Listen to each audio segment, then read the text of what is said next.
Bom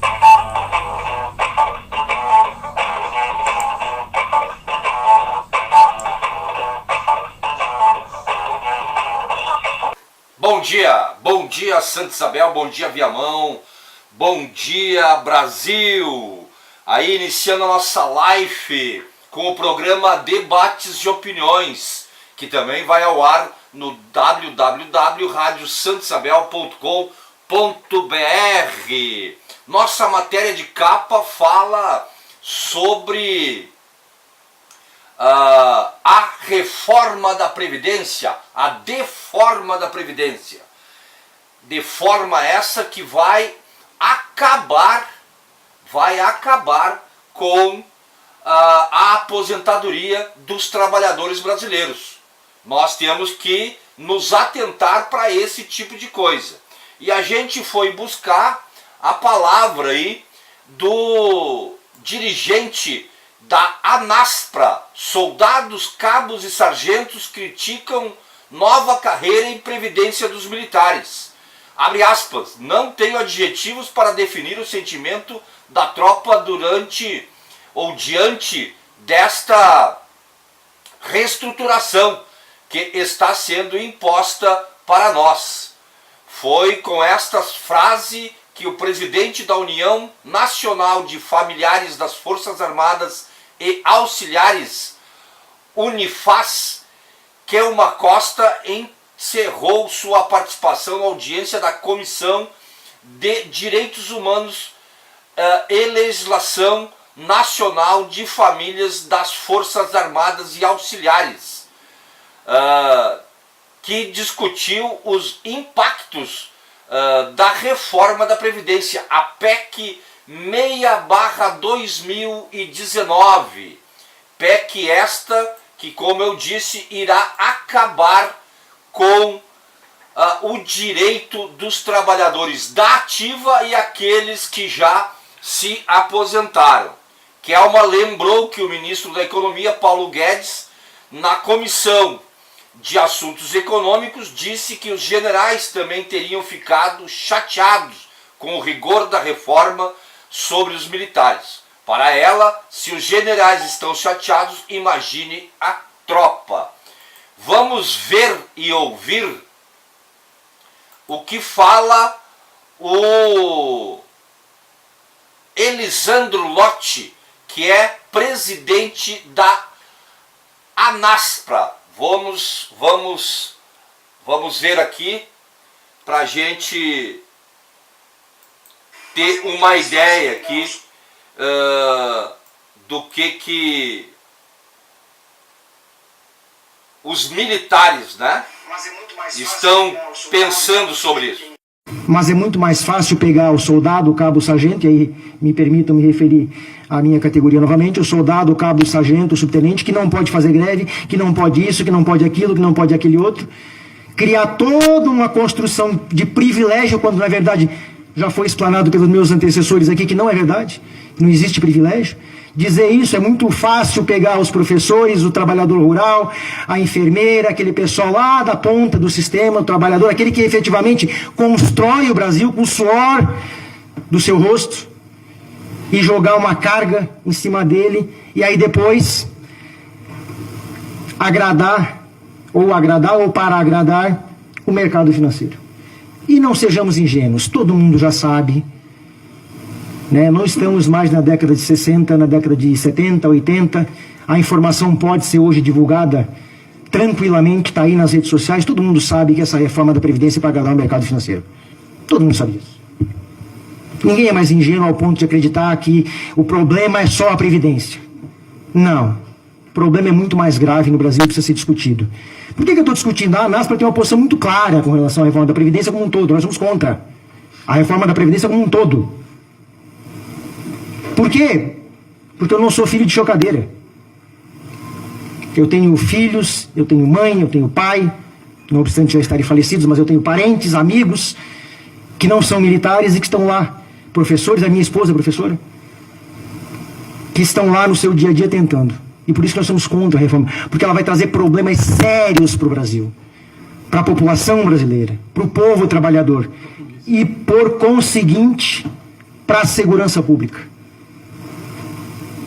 A reforma da Previdência vai agravar os problemas de segurança pública, como agravou a emenda constitucional 95, que deixou de investir em saúde, deixou de investir em educação, deixou de investir em segurança pública. Nós não temos efetivo para trabalhar hoje, aí o secretário falou que a reforma da Previdência vai possibilitar contratar menos efetivo. Menos ainda, secretário? Aí nós vamos trabalhar como? É isso, esse é o finalzinho que eu queria trazer para vocês, né, para a gente perceber a gravidade que é a reforma da Previdência. É muito grave o que a gente está assistindo atualmente no Brasil. Como disse o militar, tá? O senhor Elisandro Lotin, com a EC 95, a EC da morte, fica congelado todos os investimentos públicos no Brasil, todos os investimentos públicos. A única coisa que é descongelada no Brasil é pagamento de juro para o sistema financeiro ao qual o senhor Lisandro se refere na sua matéria. Então é de fundamental importância que nós percebamos, que a gente se atente para esta desconstrução da vida social brasileira, da comunidade brasileira, aonde que o Estado brasileiro nada mais será de que um arrecadador de dinheiro público e repassador desse dinheiro para os banqueiros e para grandes empresas, através do pagamento de juros abusivos e do pagamento de isenções e perdões das dívidas que esses mesmos grandes empresários têm com a União, têm com o Estado brasileiro. Esta é a grande realidade que a gente tem que se perceber. É fundamental que a gente tenha essa capacidade de compreensão, né, para que a gente possa entender o que realmente está acontecendo no Brasil do século XXI, do ano de 2019. A partir do golpe de 2016, quando Temer assume e Temer e Cunha aprovam a PEC da morte, a EC 95, o ataque ao povo brasileiro é numa crescente. E com a eleição do fascista Jair Bolsonaro, esse ataque é mais contundente ainda. Porque Bolsonaro não tem medo de falar o que pensa. Bolsonaro está protegido pela legalidade brasileira e pelas eleições. O povo disse que o Bolsonaro pode fazer tudo isso quando elegeu o Bolsonaro. Bolsonaro então está se empoderando frente às eleições últimas que aconteceram no Brasil. E diz que está autorizando, por exemplo, a matança de índios e de sem terra no interior longínquo desse país continental. Então, estamos em uma guerra, e uma guerra silenciosa, aonde que a grande mídia não fala, não conversa com a população brasileira sobre essa realidade. Nós temos que poder entender esse tipo de manipulação, uma manipulação assassina, que está matando as pessoas no Brasil, muito mais nos últimos 3 anos. Você está preocupado com a revolução na Venezuela? E a revolução brasileira aqui? E a ditadura brasileira? Não é a revolução, é a ditadura brasileira. A guerra diária nos morros, nos guetos do Brasil, no interior longínquo do Brasil, aonde que estão atirando nas pessoas sem direito a nenhum tipo de defesa. Lá na Venezuela ainda tem arma dos dois lados. Tem uma guerra lá. Aqui no Brasil não tem uma guerra declarada, mas tem uma guerra efetiva do dia a dia. Até quando o povo brasileiro vai silenciar perante esse massacre diário que esse mesmo povo sofre cada dia que sai para tentar sobreviver? E nós não estamos falando na reforma trabalhista, que acabou com a CLT. Hoje, aquele que é patrão contrata o trabalhador da maneira que quer. Quer pagar por hora, paga. Quer pagar por comida, troca de comida, paga.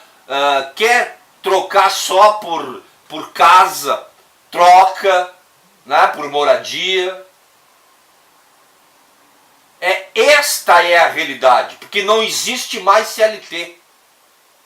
E não vai existir mais aposentadoria. Porque uma coisa está imbricada, articulada, engrenada com a outra. Temer e Cunha acabaram também com a CLT. Aprovaram a terceirização irrestrita. Hoje nós temos a quinteirização. As pessoas acham que são donas de alguma empresa porque trabalham 18 horas, mas acham que são dona da empresa. Ela está quinteirizando, mas ela está pagando o produto que ela diz que é dona lá para Vivo, lá para Samsung, para Ford, para GM. Tá? E a pessoa acha que é empresa. Eu sou empresário. Levanta às 5 da manhã e vai deitar às 11. E é empresário. Porque diz que paga, né, 3 ou 4 empregados, trabalhadores. E às vezes esse mesmo que diz que paga, não paga os direitos dos trabalhadores. Não pagava quando existia a CLT, a consolidação das leis brasileiras, e agora não paga porque a lei lhe garante não pagar. Com a lei das terceirizações e com a deforma, a demolição da CLT, esses empregadores não pagam e acham que são os caras. Acham que são um bom patrão. Não são nem bom, muito menos patrão, porque o chefe dele é o cara lá que detém a fórmula, né, do produto que ele acha que é seu. Infelizmente, a gente está nesse viés da luta de classes no Brasil. Nós temos que entender, né, de que a gente tem que se unir, que a gente tem que se... que a gente tem que ir atrás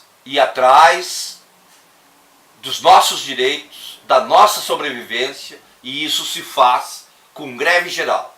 Greve geral é o caminho. Vamos preparar a greve geral no dia 14 de junho para que o Brasil retome a consciência popular, a unidade dos trabalhadores que têm algum tipo de trabalho e aqueles que estão desempregados e os aposentados também.